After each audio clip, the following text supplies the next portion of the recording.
In the summer of 1969, Sly and the Family Stone were on top of the world. On the back of a hit record, they headlined the concert event of a generation.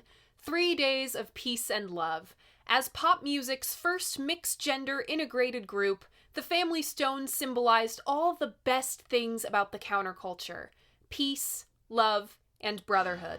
No doubt, they'd be figureheads in a new age of American society. Here's how it all went to shit. Hi, I'm Abby, I have a lot of records, and this is Vinyl Monday.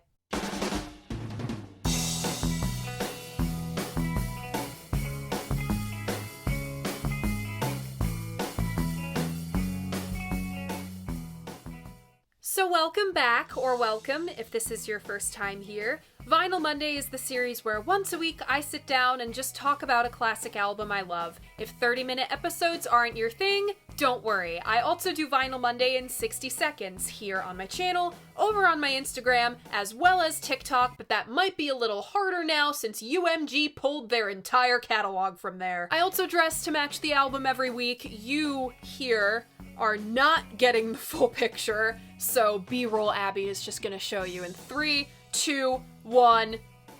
Boom, baby! Now, those are some pants I should have had for a brief history. This week's album needs no further introduction. It's Sly and the Family Stone. There's a riot going on. Congrats to those who guessed this one. Remember, if you want to play along, all you gotta do is check out my community tab. That's where I post my hints to what next week's album will be. I host polls. Sometimes you can pick what albums you want to see, like the mid-season special. That's right, it's that time of the year again, though you get to enjoy a fresh batch of Vinyl Mondays for the next month or so. I have to start writing what the mid-season special is gonna be. I can't pick, so lucky for you, you get to choose. But there's a catch. The mid-season and the season finale are always related. So your pick now makes my decision come September. Choose wisely, babes. Alright, announcement time over. Let's take the plastic off.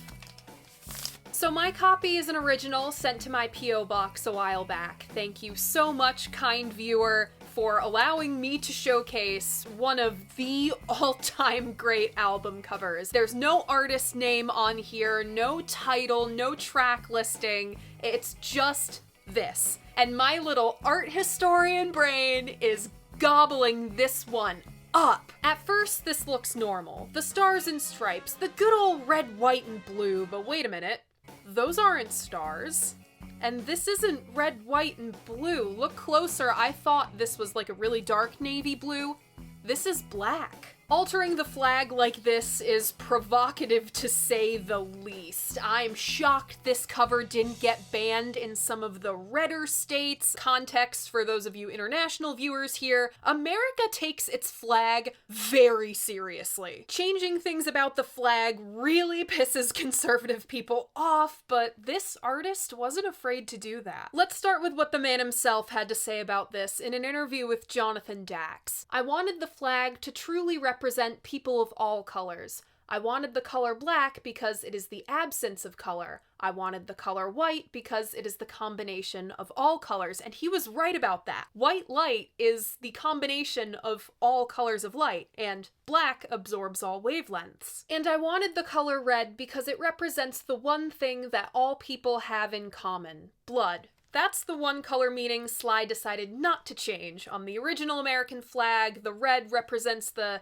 blood spilled by the Patriots to free us from the British. We dumped your tea in the harbor. The first thing I noticed were the stars, or lack thereof. Sly said this: I wanted suns instead of stars because stars to me imply searching, like you search for your star, and there are already too many stars in this world. That's a loaded statement in and of itself. He just equated the star to love, hope, purpose, vices, and celebrity culture. But the sun, he said, that's something that is always there, looking right at you. What are suns? Well, they're just stars. Our sun is a star. They're the same thing. So why should a sun in the place of a star triggers such outrage. This cover is so simple on the outside, but when you crack into it, it's dense as hell. It's a perfect microcosm for the music on the album. Opening up the gatefold, we have shots of Sly and the Family Stone in concert,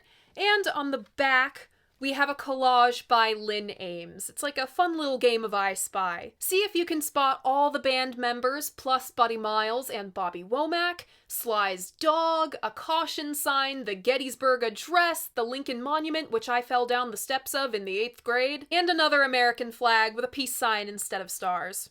Groovy. On There's a Riot Going On, we have Sly Stone on vocals, guitar, bass, drums, synths, you name it, and the Family Stone, Sister Rose Stone on vocals and keys, Brother Freddie Stone on guitar, Cynthia Robinson on trumpet, Jerry Martini on sax, Larry Graham on bass and backing vocals, Greg Errico and Jerry Gibson on drums, and backing vocals by Little Sister. That's Little Sister Vet Stone, Mary McCreary, and Elva Mouton. Our special guests on this thing are like a who's who of soul music, okay? You have Billy Preston on keys for Family Affair, Bobby Womack on guitar, and Ike freaking Turner. Riot was produced by Sly Stone with 7 engineers working under him. Okay, for context, most of the records I've covered here have 1 or 2 engineers. In a special case like Physical Graffiti, where the album was recorded over several years, then maybe you'd have 4 engineers. This has 7. Never in my life have I seen that, and believe it or not, it is the least weird thing about this record. We have a whole lot to unpack this week, so roll transition.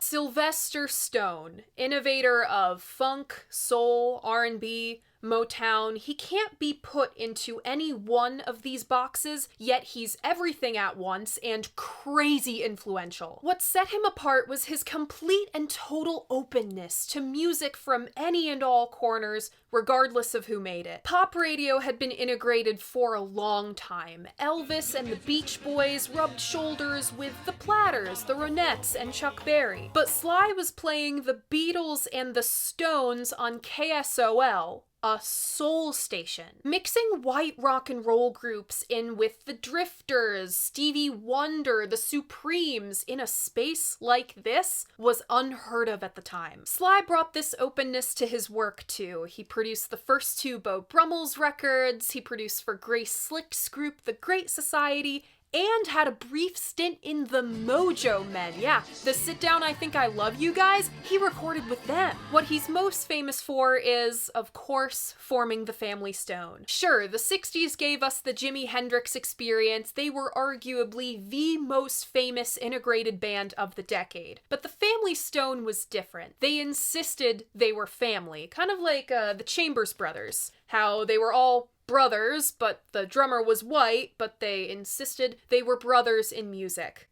That was the Family Stone. Brothers and sisters in music. In April of '69, they released Stand. Though it wasn't as drastic a change as I Want to Hold Your Hand to A Day in the Life, soul got a little psych too. The songs got longer, see the 13-minute Sex Machine with maybe the worst drum solo I've ever heard. Basically, they tried the Sid and wrote the appropriate tunes. As whacked out as it can be, people loved Stand. It broke the top 20 on the Billboard charts, Everyday People went to #1, and Hot Fun in the Summertime was a hit too. That summer, the Family Stone reached the zenith of their career. In July, they played the Newport Jazz Festival, in which there was a riot, and in August, they played day 2 of Woodstock. Despite taking the stage at like 4 o'clock in the goddamn morning, they still delivered a set so good, it's considered one of the highlights of the whole thing. These guys were the poster children of the hippies, an integrated, mixed-gender band playing fuzzed-out songs with anthemic choruses about unity and acceptance in the face of adversity. Different strokes for different folks. Don't hate the black, don't hate the white. If you get bitten, just hate the bite. It's the revolution, man! To the mainstream white audiences of America, this was a more agreeable brand of the counterculture than, say,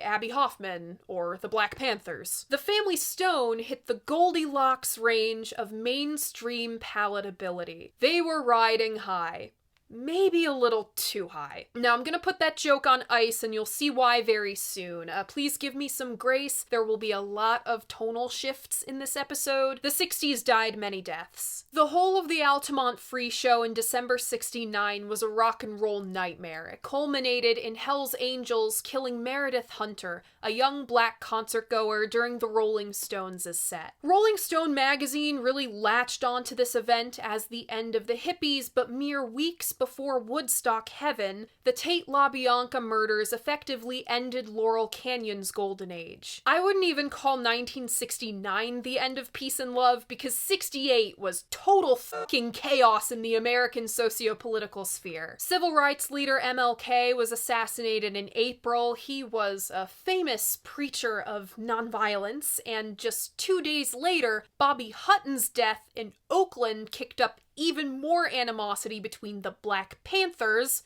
not about nonviolence, and the police. Then RFK was assassinated in June, and in August, the DNC in Chicago descended into riots after much provoking from police. The subsequent trials of the Chicago 7, in which Bobby Seale was bound and gagged in court, were highly publicized. During all of this, Vietnam. Poor men dying in a rich man's war. Student protests are cropping up all over the country. Going into the 70s, you have the Kent State shooting. This whole time, heroin is infiltrating rock and roll. Those who were not killed by their habits were effectively incapacitated for the next several years. Through all of this shit, any and all optimism the counterculture held was viciously ripped away.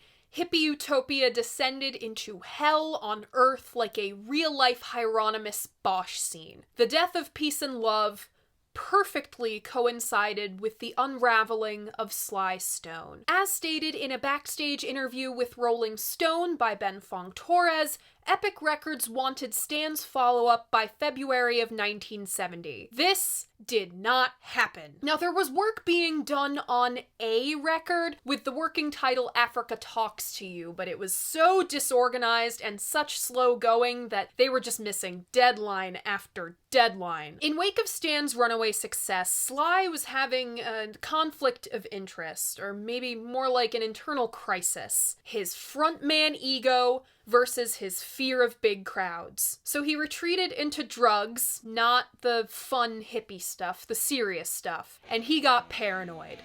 No, not like that. Like, actually paranoid, thinking everyone was out to get him, so he hired a round-the-clock security detail, which isolated him from his bandmates. I imagine the general state of the world couldn't have helped much. As evident in the stuff he was writing, Sly's previously sunny attitude had soured. The first 2 songs recorded for this Africa Talks to You project were Family Affair, a song about generational trauma, and Thank You for Talking to Me, Africa, a sluggish rewrite of their 1970 hit, Thank You for Letting Me Be Myself Again. The Family Stone were all kind of living together at the time in this mansion they rented in Bel Air. The previous tenants, Jan and Michelle Phillips of the Mamas and the Papas, had built a studio in the attic. Sly used this to record portions of what would become Riot under the influence of ungodly amounts of drugs. So if there was a recording studio in the attic, then what was in the basement? A literal safe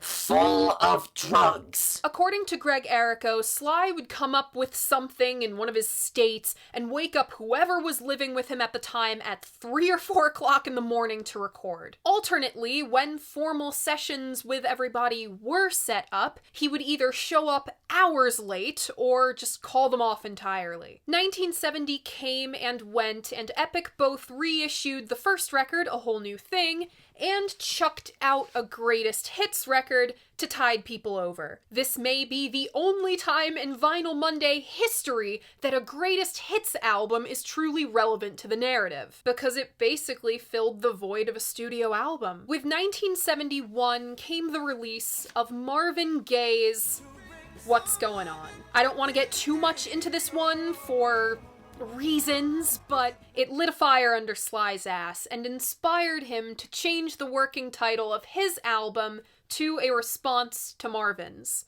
What's Going On? There's a Riot Going On was recorded at the record plant in Sausalito. Now, I don't often cover facilities in detail, but this place is a trip. Just a 70s musician's wet dream. Sly spent so much time at the plant that he had this living space built for him called the Pit. It was a soundproof room in the basement, all decorated in red and purple velvet. There was a bed in there and a giant pair of red lips, and I am so mad that I cannot find any photos of this place for the life of me. Here in the Pit, Sly did pretty much everything. No, really, we know for sure the Family Stone is on Love and Hate, Brave and Strong, Running Away, and Thank You for Talking to Me, Africa. Rose pops in for a bit on Family Affair. As for the rest, a staggering amount of it is Sly. Recording with the Family Stone went a little something like this. Sly would start with his drum machine, lovingly dubbed the Funk Box. I'm gonna read you this quote from Greg because it is just gold. It was the kind of thing the guy in the lounge of the Holiday Inn would use to make lame music. But Sly used it very creatively, starting the machine's rhythm on an offbeat, turned the beat inside out and gave it a unique sound. Then Sly had the Family Stone come in one by one to record their parts. This process was still carried out for Riot, but since Sly was isolating himself so hard, people came around a lot less. Occasionally some famous friends dropped by: Bobby Womack, Ike Turner, Billy Preston, and lots of girls. They'd do backing vocals, then get overdubbed by the next girl, and so on and so on. This happened so much that all of the vocal tracks on here are just mush. Now, as chill as making your album through an endless slumber party might seem, it most certainly was not. Things got dark. There were orgies and overdoses. The bodyguards started bringing guns and guard dogs around. The band started arming themselves in response. Greg got entirely fed up with the chaos and was the first to leave the Family Stone. He was replaced by Jerry Gibson. We hear his audition on You Caught Me Smiling. Why do we hear his audition? Because for some reason, Sly just wouldn't let him do another take. Rose Stone had an affair with Sly's personal assistant, Bubba Banks, while she was with Larry Graham. Sly and Larry just openly hate each other's guts at this point. And in September of '71, ahead of a 3-day run at Madison Square Garden, their biggest gig since the Stand album cycle, Freddie Stone got in a fistfight with a bellhop at the Holiday Inn that descended into a full-on hotel lobby brawl. The entire hotel staff versus Sly and the Family Stone. At the end of it all, when Sly finally cobbled together something, he handed Riot into CBS the last week of August. This was a weird body of material compared to Stand, but at this point the execs were just happy to have anything at all. The track listing of There's a Riot Going On goes as follows.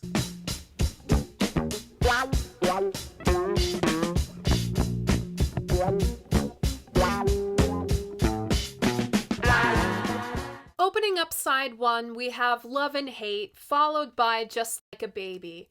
Then Poet, next Family Affair, then Africa Talks to You with the subtitle The Asphalt Jungle, and closing out side 1, we have the title track, or rather 0 seconds of silence, called There's a Riot Going On. Opening up side 2, we have Brave and Strong, followed by You Caught Me Smilin', then Time, Spaced Cowboy, Running Away, and the album closes with Thank You for Talking to Me, Africa. There's a Riot Going On was finally released in November of '71, promoted by the tagline, 2 years is a short time to wait. Cheeky. The exact release date is a bit of a mystery. Whoever was in charge of that at Epic was probably too high to write it down. Wikis and your preferred streaming service say November 1st, but I doubt this is it. The album debuted at number 39 on the Billboard charts the week of the 13th. This puts a possible release date anywhere between the 4th and the 11th. I'm counting out the 12th because that would just be way too soon to get the data into Billboard. Whatever date it was released, Riot hit #1 the week of December 18th. Sly picked Love and Hate as the lead single, Epic said no and issued Family Affair instead. This proved to be the exact right decision. It hit #1 on both the pop and the soul charts, and I happen to have a copy of it on this super groovy Daisy label. Look at that. The B-side, Runnin' Away, was issued as its own single in '72. The tepid, critical, but massive commercial success of Riot proved to be the beginning of the end of the Family Stone. Any and all pre-existing chaos was only exacerbated by Riot's success, and this encumbered any and all efforts to produce a worthy follow-up. Things were getting scary with Sly. His hangers-on were getting straight up cultish, and his bodyguards were a little more like his henchmen now. Tensions came to a head when Larry was either fired after a fight broke out between his entourage and Sly's, or quit after maybe finding a bomb in his car? What the kind of family is this? The Corleones? The influence Riot had on funk and soul moving forward is just ridiculous. Pull any album from Stevie Wonder's 70s catalog and you're gonna hear Riot. And hey, whatever happened to the Pit? Sly stopped using the Pit after the Family Stone broke up in '75, but you know who used it in '76? Fleetwood Mac, recording rock and roll's finest marriage counseling trauma dump, Rumors. Stevie used the Pit when she needed a break from Lindsey Buckingham's guitar restringing antics. She'd decompress by reading books, painting, crochet, or writing Fleetwood Mac's only #1 hit. That's right. She wrote Dreams on the bed of Sly Stone's Pit. So I guess that makes 3 good things to come out of the Riot saga. Dreams, the existence of the Pit, and, well, this music. What do I think of There's a Riot Going On? Well, hey, Going in, I had never heard this album before in any capacity. I am so late to the party on this one, it is embarrassing. My first exposure to Riot was the Losing My Opinion podcast. Marker Starling appeared a few episodes before mine and played Family Affair on his segment as, an example of the warm, cozy feeling that only analog recording can provide. From the 30 seconds or so featured, I knew this was something special, but I knew I wasn't ready for it. Nearly a year later, having agonized over this album for weeks for this video, I still have no idea what to make of this thing. Warning you all now, I am at a serious disadvantage for this review. I am not a musician, so when it comes to instrumental stuff, I have very little to hang on to. Not to give too much away, but for that reason, this week and next week will be the most difficult Vinyl Mondays for me to date, and back to back because fuck me, I guess. Even more, these mostly instrumentals are dense as hell. Sly just plastered on layer after layer after layer to the point where backing vocals are just zonked out of existence. I'm at a loss. All I really know is this album has changed the way I listen to music. This thing, these 11 incomprehensible songs about love and hate, joy and fear, life and death, have just punted me into a quantum leap that my brain is still trying to catch up with. Riot has an atmosphere unlike anything else I've ever heard. Some may call it lo-fi for the latent surface noise throughout. It could be Sly pushing the boundaries once again, or just a symptom of using the master tapes so much they get worn out. If I had a nickel for every time I covered an album whose master tapes were ruined while working at Sausalito, I'd have 2 nickels, which isn't a lot, but it's weird that it's happened twice. Anyway, whether intentional or not, it gives the music a real warm feeling, that's true. But here's the kicker. As cozy as it is, once I'm steeped in the music, I can't shake the feeling that something's just off. This uneasy feeling will come up a lot as we go song by song, and this is where the intrigue lies. Picture your vice. Sly's was drugs, but picture whatever yours is. You know when it feels like the devil himself has come to tempt you? That's what this album feels like. Like, the sound of it is just the worst anti-drug PSA ever. It's just cooler than cool. But when I think of the circumstances of the making of this, a brilliant man strung out and alone on his bed, moaning into a mic, I get sad. We are listening to a once-in-a-generation talent and a beautiful mind being actively snuffed out. How can an album so rooted in the 70s still feel so current today? Well, it might be the drum machine sound that's been co-opted by anyone and everyone making music out of their bedrooms in the 2010s. Is Riot the first bedroom pop album? Maybe Riot feels so current because of the disillusionment, the apathy, the loss of optimism, where Zoomers differ from the generations before us, especially the Boomers, who I feel you guys are the only generation who can truly relate to the levels of unrest we've seen. All the generations before us had at least some sense of optimism to hang on to.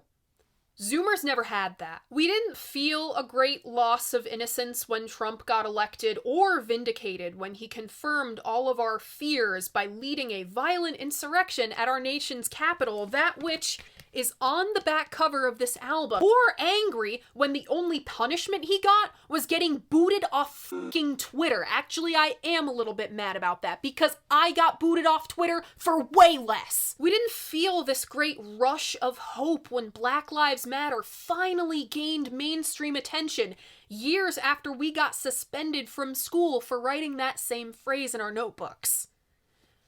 We were exhausted. There was never a loss of optimism because we never had it in the first place. Sorry for such a downer. Again, there's going to be lots of tonal shifts. Just put a pin in that deja vu feeling. On to the music. Riot kicks off with quite literally one of the best pieces of music I've ever heard. Love and Hate is light, pure ascension. I want you to keep in mind that as dark as it is, Riot's production is a beautiful example of something in Italian Renaissance art called chiaroscuro, light and shade. Crests and valleys match the lyrics. As I go up, I'm going down, and when I'm lost, I know I will be found. This thing isn't all doom and gloom. There are these bits of Sly's old self peeking through. Overall, there's a wonderful upward motion, which is hilarious, seeing as this is a song about getting high and laying in bed all day. So there's a fantastic push and pull between Sly's groundedness,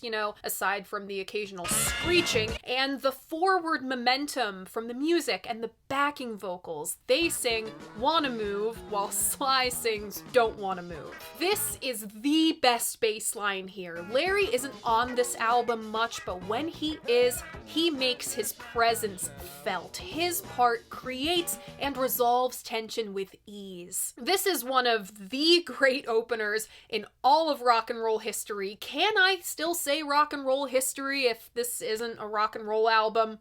I will. Just Like a Baby is a Sly and Bobby duet. Their harmony is sublime. We are in our feelings. There's lots of sighing, cooing, and plenty of Sly vamping. I love the song's structure, how we shift in and out of this unstable section, and the way it highlights the keys. How one man could compose so well while high on fucking PCP I will never understand. By poet, we've gone from Sly and the Family Stone down to Sly and Bobby to just Sly. This is the most funk-forward track here. If you don't pull some absolutely weird faces and some righteous moves to this one, I don't know what to tell you. You must somehow be whiter than me, and my name is Abigail. This is the most confident Sly is on the whole album. It's really great to see. He's asserting who he is and what he's here to do. My only weapon is my pen.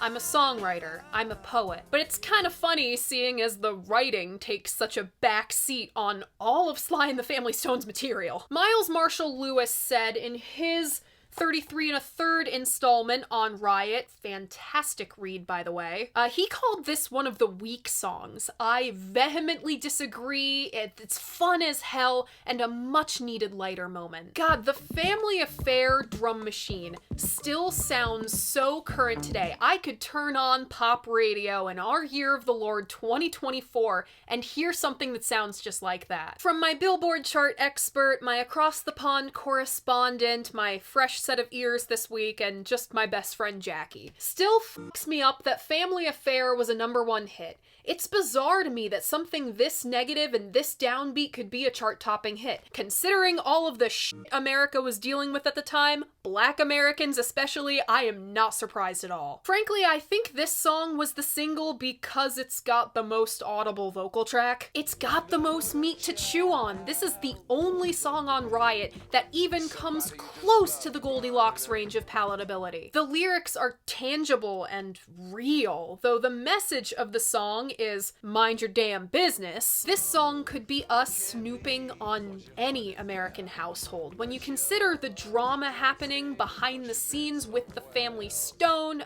this song takes on a whole new meaning. The other most tactile element of Family Affair is Rose's chorus. It's a memorable melody and a much needed center of gravity, while Sly is kind of sing-talking around it. The final honest-to-goodness songs on both sides of this record are rooted around the same riff, which came from Thank You for Letting Me Be Myself Again. More on that song's rewrite later. Anyway,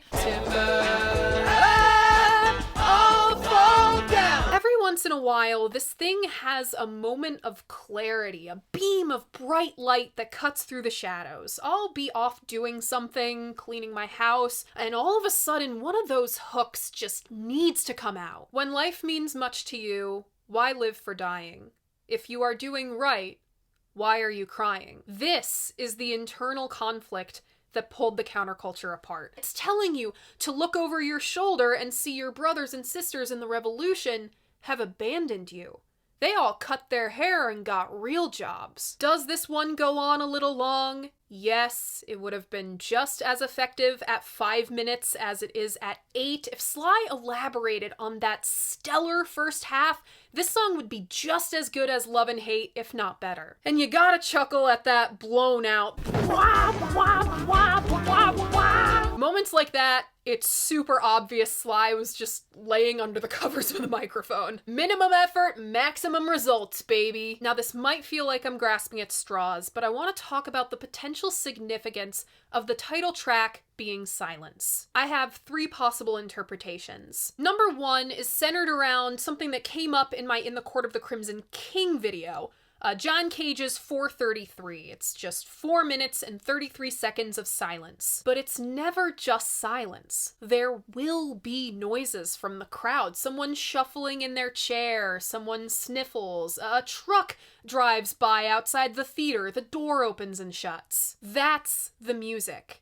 And it'll be different every time it's played. The silence at the end of Africa Talks to You will be different every time it plays because, well, we never get up to flip the record in the exact same way. Speaking of flipping the record, interpretation 2, back in the Dark Side of the Moon video, I made a point about the necessary silence between time and money and why it is such an affront to me that later mixes of this have been crossfading the songs. We need that silence to contemplate what we've just heard before moving on. Handling an album like this, we need a break to digest before proceeding with side 2. As for number 3, this whole time I've been, sort of dancing around the feeling of unease. Think of when the birds go quiet before a natural disaster, or when the block goes quiet when an unfamiliar car comes around the corner. That's the title track.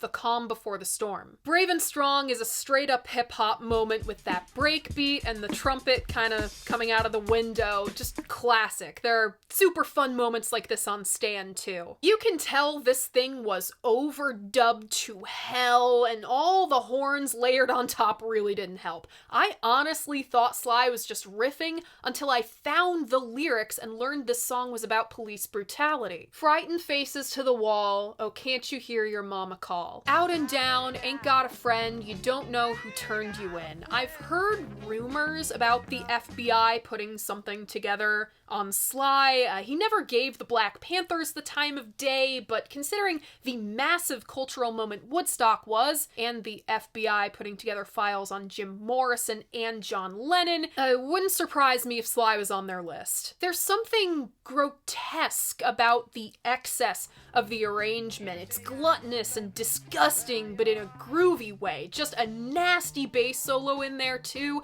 Larry was one of the MVPs of Riot. You Caught Me Smilin' is straight up insidious. Those keys make the tone of the song. We start out with chipper 70s radio fare, then comes a sparse, lonely horn section. Uncomfortably so considering how crowded the rest of this record is. Then this scale moves it into creepy territory. I feel like somebody's breathing down my neck. Time is the most understated and unfortunately the least memorable cut. Considering Sly's utter lack of an internal clock, having a song about time being of the essence is so funny. Well, it's kind of about that. Most of it is just word salad with some borderline obnoxious soul man ad-libbing. I will give a shout out to the oscillating tape noise at the end. My crunchy lo-fi brain very much enjoyed that. Oh, Spaced Cowboy. What the fuck is this? Did we just get punked? Is this the 1971 equivalent of Kanye buying that beat and rapping Scoop Dee Dee Poop over it just so Drake couldn't use it? Sly's over the top yodeling. We are beyond vamping now, folks. God, any record this dark needs a bright spot or some sense of play. This sure is it. Jack called Running Away the most immediately accessible song here. I beg to differ, mine is Family Affair. This one is a tour de force for the girls in the group. Rose gets lead vocals, they're outright sinister with the staccato ha ha ha ha, and Cynthia gets a solo. This tune really makes me miss the synergy of the band. This specific horn sound just is the 70s. Picture a 70s album in your head. It can be pop, it can be soul. This specific fuzzy, warm horn tone will probably be somewhere in this because it was infectious as hell. Everyone used it, right down to the Carpenters albums in your local thrift store bins. Jack is a big pop music guy. He's really a champion of pop music as an art form. He said this horn tone is like gold dust to him. I have to interject to say a whole lot of another kind of dust went into the making of this thing. Finally, thank you for talking to me, Africa. The perfect closer for this thing would be a rewrite of Thank You for Letting Me Be Myself Again. Don't get me wrong, the original's lyrics weren't exactly a beacon of light, but it sets block parties ablaze, even today. You put Thank You and Sing a Simple Song on a playlist, and black or white, the place is gonna go crazy. I'm talking uncles with ties on their heads level crazy. This version is when the party has gone on altogether too long after just a stupid, funky intro. I wish I could bottle that and drink it. The original Thank You's shimmer has gone dingy. The peace and love posturing and debauchery has lost its fun. The alcohol's run dry. The vocals are subdued. The mood has been turned on its head. This go-around is like a funeral for everything the happy hippie 60s stood for. This is one of the rare moments I can credit a performer who isn't Sly. Larry's slap bass is phenomenal. If there was a highlight reel of all of funk, this would be in it. This is also the only track without a drum machine, I believe, and Greg takes his one moment to shine. A beefy, strong, unshakable stomp that powers the song the whole way through. Once I discovered the lyrics, there is a lot to unpack here. A song about fighting the beast, vices, paranoia, the music industry. Then it closes with a chillingly self-aware observation from Sly. Youth and truth are making love, dig it for a starter. Dying young is hard to take. Selling out is harder. Die a hero like Hendrix, or live long enough to see yourself become the villain, like Sly Stone, has admit he has. Now, in order to fully understand how much of a departure Riot was from the Family Stone norm, you have to listen to Stan. The communal feeling is gone because of the physical and mental barrier put up between Sly and the Family Stone. The context was/is essential. I'm really glad this got to be my companion piece this week, but man, did it make me really, really want to have an episode on Stan. One final thought. Miles Marshall Lewis's 33 1/3 on Riot was published back in 2006. He concluded his brilliant opening chapter with this. When someone eventually crafts a soundtrack for the Disillusionment Butches, that's his archetypal millennial character, a generation feels for the thwarted promises of the Aquarian Age, any day now by my watch, it'll without a doubt share a kindred spirit with There's a Riot Going On. That's when it clicked for me. Holy shit, I have heard this before. They're called To Pimp a Butterfly and Awaken My Love. Both are completely immersive, incredibly dense listening experiences that can trace some part of their lineage back to this. Son of a bitch, Lewis was right. So in conclusion, is this album explicitly about the death of the counterculture or the Black American experience in the Nixon years? No. But it doesn't have to be. That's how much legwork the music does. It's in the feeling. This is like a time machine. It takes you right back there. Can you make out the words? No. Is it concise? Not at all. It's totally strung out, dense as hell, far from technically perfect, and entirely impenetrable. Half the songs aren't more than half-baked, no pun intended, but somehow, despite Sly's best efforts, all of these ideas come together into this freaky, beautiful, lived-in, living thing. There's a Riot Going On is a masterpiece. A bizarre, insular masterpiece. My personal favorites on this one are Love and Hate, Poet, Family Affair, Africa Talks to You, and Thank You for Talking to Me, Africa. Remember, if you want to keep up with all of my favorites from all of the Vinyl Mondays, I have a Spotify playlist linked in my description. I update it every week. And that's it. There's a Riot Going On. What do you think of this album? What do you think of Sly and the Family Stone? Leave a comment letting me know. I love hearing what you guys have to say about albums that I love. And remember, despite what some guy on the internet has to say, your opinion matters. If you like what I do here, you should like this video and subscribe to my channel. I post new episodes of Vinyl Monday every Monday morning at 11. Thank you guys so much for watching, and I'll see you guys next week. Bye!